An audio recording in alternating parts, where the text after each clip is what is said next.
ഇനിയും നമുക്ക് കുറച്ച് ആളുകളുടെ കരച്ചിൽ കേൾക്കാം. കുറേ ദിവസങ്ങളായി നിർത്താതെ കരഞ്ഞുകൊണ്ടിരിക്കുന്നത് കൊണ്ട് ആ കരച്ചിലിന് ഒരു അന്താരാഷ്ട്ര മാനവും അത്തരത്തിലുള്ള ഒരു പ്രത്യേകതയും ഈ കരച്ചിലിനുണ്ടാകുന്നു എന്നതാണ് അതിൻ്റെ ഒരു പ്രത്യേകത. അതിൽ ആദ്യമായി ഉറക്കെ കരഞ്ഞവരിൽ ഒന്ന് നമ്മുടെ ഷക്കീന ടി വി ആയിരുന്നു. ഷക്കീന ടി വിയിലെ ഒരു അവതാരകനും 2-3 അനുയായികളും കൂടി ഇരുന്ന് എത്രയോ ദിവസങ്ങളായി വല്ലാണ്ട് കരച്ചിലായിരുന്നു. ആ കരച്ചിലിൻ്റെ കാരണം മറ്റൊന്നുമായിരുന്നില്ല. ഈ പറയുന്ന ന്യൂയോർക്ക് മേയർ സ്ഥാനത്തേക്ക് അവർക്കിഷ്ടമല്ലാത്ത എന്നാൽ ന്യൂയോർക്കുകാർക്കിഷ്ടമായ ഒരാൾ വിജയിക്കുന്നത് അവർക്ക് സഹിക്കാനാവുന്ന ഒന്നല്ല. അവർക്കത് അസഹനീയമായി തോന്നുന്നതിൽ അവരെ കുറ്റം പറഞ്ഞിട്ട് കാര്യമില്ല. ഞാനിതിൻ്റെ ചരിത്രം പരിശോധിച്ചപ്പോൾ ഈ ന്യൂയോർക്ക് മേയർ സ്ഥാനം എന്ന് പറയുന്നത് അതൊരു ചെറിയ പോസ്റ്റല്ല, അതൊരു വലിയ മീനാണ്. അതിൻ്റെ ചരിത്രം 1665 മുതൽ തുടങ്ങുകയാണ്. ഒന്ന് ആലോചിച്ച് നോക്കണം. 1665, ഏതാണ്ട് 17-ാം നൂറ്റാണ്ട് എന്നൊക്കെ നമ്മൾ പറയുന്നിടത്ത്. തോമസ് വില്ലറ്റ് എന്ന് പറയുന്ന ആളായിരുന്നു ഈ പറയുന്ന ആ കാലഘട്ടത്തിലെ മേയർ. അവിടെ മുതൽ 666 തോമസ് ദലാവിൽ, 1667 തോമസ് വില്ലറ്റ്, 1668 കോർണിയോസ് വാൻ തുടങ്ങി ദേ ഈ ചിത്രത്തിൽ കാണുന്നത് പോലെ ഒരു നീണ്ട നിരയിലുള്ള മേയർമാരാണ് അവിടെ ഭരിച്ചിരുന്നത് എന്നുള്ളതാണ് അതിൻ്റെ ഒരു പ്രത്യേകത. കാരണം ആ മേയർ സ്ഥാനത്തിന് അത്രയേറെ പ്രാധാന്യമുണ്ട് എന്നുള്ളതാണ് അതിൻ്റെ ഒരു പ്രത്യേകത. എന്ന് മാത്രവുമല്ല, ഈ പറയുന്ന മേയർമാരിൽ എപ്പോഴും ഓർത്തിരിക്കുന്ന ചില പേരുകളുണ്ട്. ഈ ന്യൂയോർക്ക് സിറ്റിയുടെ ചരിത്രത്തിലെ ലാ ഗാർഡിയ എന്ന് പറയുന്ന ഒരു മേയർ ഉണ്ടായിരുന്നു. അദ്ദേഹത്തെയാണ് ഏറ്റവും വലിയ ശക്തനായ, ഓർത്തിരിക്കുന്ന, അവിസ്മരണീയനായ ഒരു മേയർ എന്ന് പറയുന്നത്. അതുപോലെ 108ാമത്തെ മേയറായിരുന്ന മൈക്കൽ ബ്ലൂബെർഗ് എന്ന് പറയുന്ന ആൾ ആണ് ഏറ്റവും സമ്പന്നനായ ഈ ന്യൂയോർക്ക് സിറ്റിയുടെ മേയർ എന്ന് പറയുന്നത്. എന്ന് മാത്രമല്ല, ഈ മേയർ പട്ടികയിൽ മറ്റ് ചില പ്രത്യേകതകൾ കൂടിയുണ്ട്. അത് വേറൊന്നുമല്ല, ഈ മേയർമാരുടെ കൂട്ടത്തിൽ ഏറ്റവും അവസാനം സുഹ്റാൻ മംദാനിക്ക് തൊട്ട് മുമ്പുള്ളത്, സുഹ്റാൻ മംദാനി 111ാമത്തെ ആളാണ്. 110ാമത്തെ ആളെന്ന് പറയുന്നത് എറിക് ആഡംസ് എന്ന് പറയുന്ന ആളാണ്. ജനുവരി 1, 2021 അദ്ദേഹം ഒരു മേയറായി വന്നത്. അദ്ദേഹമാണ് ഈ കറുത്ത വർഗ്ഗക്കാരനായ അവിടുത്തെ ആദ്യത്തെ മേയർ. ആ കറുത്ത വർഗ്ഗക്കാരനിൽ നിന്നാണ് ഒരു മുസ്ലിമായ മേയറിലേക്ക് കാലത്തെ അല്ലെങ്കിൽ ഇത്തരം കാര്യങ്ങളെ കൊണ്ടെത്തുന്നത്. ഷക്കീന ടി വി വല്ലാണ്ട് കരയാൻ കാരണം ഈ ആളുകളുടെ പേര് വെച്ച് ഇങ്ങനെയൊക്കെ ചിന്തിക്കുന്നത് കൊണ്ടാണ്. എന്ന് വെച്ചാൽ UK-യിൽ ലണ്ടൻ സിറ്റിയുടെ മേയർ ഒരു മുസ്ലിം നാമധാരിയായി, ഡച്ച് നഗരത്തിൽ ഒരു മുസ്ലിം നാമധാരിയായ മേയർ ഉണ്ടായി. അങ്ങനെ പലതരത്തിൽ പല സ്ഥലങ്ങളിൽ ലോകത്തിൻ്റെ വിവിധ ഭാഗങ്ങളിൽ മേയർ ഉണ്ടാവുമ്പോൾ അവരുടെയൊക്കെ പേരുകൾ കണ്ട് കരയാൻ വിധിച്ചതുകൊണ്ടാണ് ഇങ്ങനെ വല്ലാതെ അലമുറയിട്ട് കരയേണ്ടി വരുന്നത്. അതല്ലാതെ മറ്റൊന്നും കൊണ്ടല്ല. എന്ന് മാത്രവുമല്ല, ഇതാകെ കണ്ടിട്ട് ഇതിൽ വല്ലാതെ വിരളി പൂണ്ട് ചിലരൊക്കെ നിലവിളിച്ചിട്ടുണ്ട്.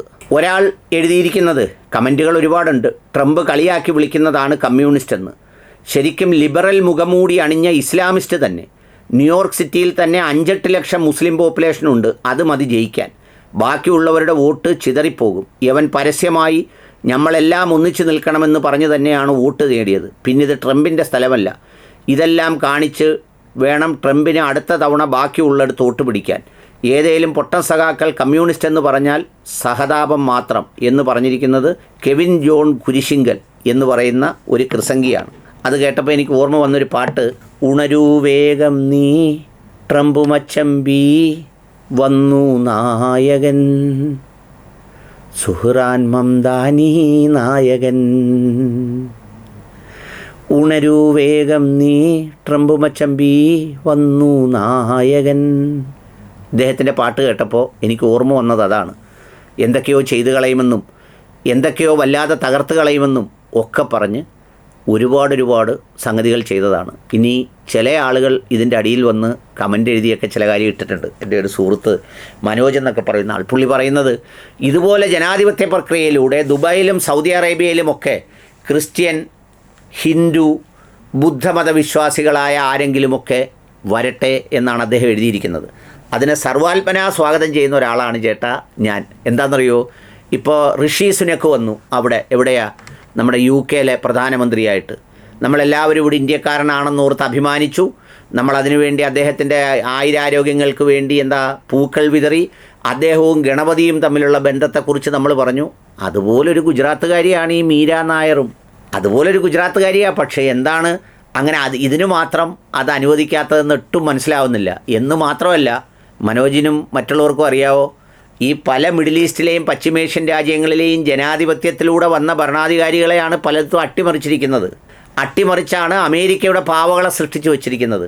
അപ്പോൾ ജനാധിപത്യ പ്രക്രിയയിൽ ആര് വരുന്നതിനും ഒരു മനുഷ്യനും ഒരു മുസ്ലിമും ഒരു വിശ്വാസിയും ഒന്നും എതിരല്ല. പിന്നെ ഇപ്പോൾ അങ്ങ് സൂചിപ്പിച്ചില്ലേ, എവിടെ സൗദി അറേബ്യ അല്ലെങ്കിൽ ദുബായ് മറ്റുള്ള രാജ്യങ്ങൾ എന്ന് പറഞ്ഞില്ലേ, അവരൊക്കെ പേരിന് ആ കസേരയിൽ ഇരിക്കുന്നതേ ഉള്ളൂ. അവരുടെ പുടുത്തം മുഴുവൻ ആരുടെയിലാണ് മനോജ്? ആരാ അവരുടെ ഏറ്റവും വിശ്വസ്തരായ ആളുകൾ? അവരുടെ എല്ലാ ഇൻവെസ്റ്റ്മെൻറ്റ് എവിടാ? അവരുടെ എല്ലാം പല ശതകോടീശ്വരന്മാർ വരുന്ന സംഗതികളൊക്കെ എവിടാ? അവരുടെ ഭാര്യമാരിൽ അധികം പേര് എവിടെ നിന്നുള്ളവരാ?